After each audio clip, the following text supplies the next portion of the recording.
আমি চলি হ্যাঁ ওই দেখা যায় তাল গাছ ওই আমাদের গা ওইখানেতে বাস করে খানা বগি। এই কবিতা যদি আমাদের ছোট যে বাচ্চারা এসেছে ওর যদি বলতে কি কিভাবে বলবে, ও দেখা যায় তাল গাছ ওই আমাদের গা ওইখানেতে বাদ করে খানা বগি এভাবে বলবে তো। এবার এটা যদি মনির খানের কাছে দিই, মনির খান এই কবিতাটা আবৃত্তি করে তো কিভাবে করবে? ওই দেখা যায় তাল গাছ ওই আমাদের গা ওইখানেতে বাস করে কানা বগিরসা অঞ্জনা রে অঞ্জনা। ঠিক না? এটা যদি আসিফের কাছে দেওয়া হয়, আসিফ বলবে ওই দেখা যায় তাল গাছ ওই আমাদের গা ওইখানেতে বাস করে কানা বগিরসা প্রিয়া রে প্রিয়া আমি কলার ভাই তুমি কোথায়। ঠিক তো?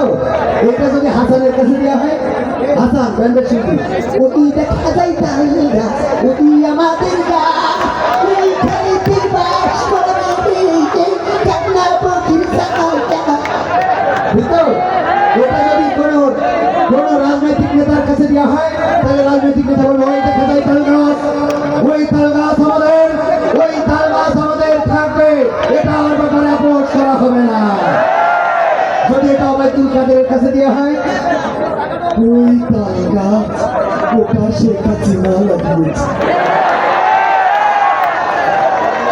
বিএনপি জামাত এটা নিয়ে ষড়যন্ত্র করছে, তাল গাছ আমাদের থাকবে অন্তত ৪১ সাল পর্যন্ত থাকবে, এই তাল গাছ দেওয়া হবে না।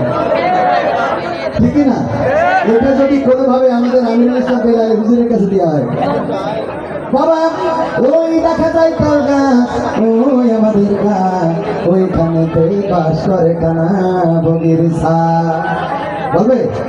আবার যদি এটা মুজিবার কমিটি শিল্পী ওর কাছে দেওয়া হয়, আমরা ওই দেখা যায় তাল গাছ ওই আমাদের গা ওইখানেতে বাস করে কানা বগিরসা। তোর বাপের তোর সত্য গোষ্ঠীর কি তোরা তো লেখে এই তো। যাই হোক, সব মিলায় আরো বলতে পারতাম, সময়ের অভাব, সময়ের স্বল্পতা।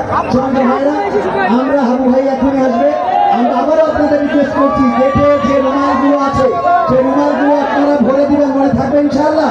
যদি আপনারা ভরে দেন, আগামীতে খান সাহেব, হাবু ভাই, কবিরুল সামাদ, রঘুনুজ্জামান, কলরাত, ওবায়দুল তারেক, মশিউর রহমান সব আবার এই মঞ্চে দেখা যাবে। এটা কি দেখতে চান? কারা কারা চান? দুটি হাত দেখতে চায়। লিল্লাহে তাকবীর।